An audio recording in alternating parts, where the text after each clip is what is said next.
Pau, Jordi, gràcies per acollir-nos tants No dies. és res, Max. Al capdavall per això estan els germans. Per què us quedeu tant de temps? Perquè la Megan i jo esperem un bebè, però allà on vivim als hospitals, doncs, els hi agrada molt la juerga i poc treballar.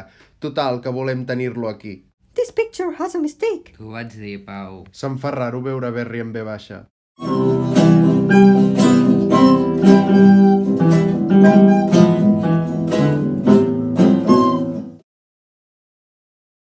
Pau, Jordi, podeu cuidar la Sara? Un altre cop? No entenc per què em vas despatxar de ser el seu cangur si sempre em demanes que te la cuidi.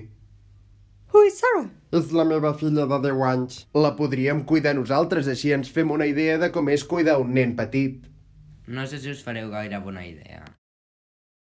Draculina, encara t'estimo, torna amb mi. Jo t'estimo encara més.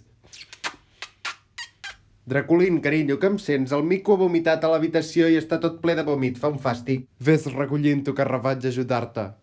Notes que quegis, eh? Què he fet amb la meva vida? He d'invocar la meva ex.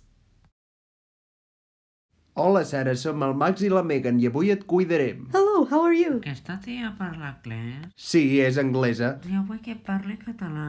No en sap. Què? Doncs em tiro pel balcó. Sara! Megan, estàs bé?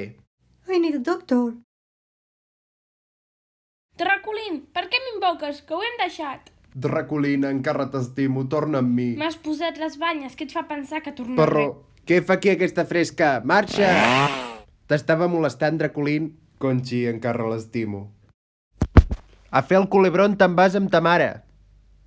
Draculina, vaig a buscar-te. Hola. Què tal ha anat amb la Sara? Fatal, però tot té una part bona. Hem perdut el bebè. I això és bo? Que si és bo ja no estem estressats ni preocupats per ser uns mals pares. Marxem. Goodbye.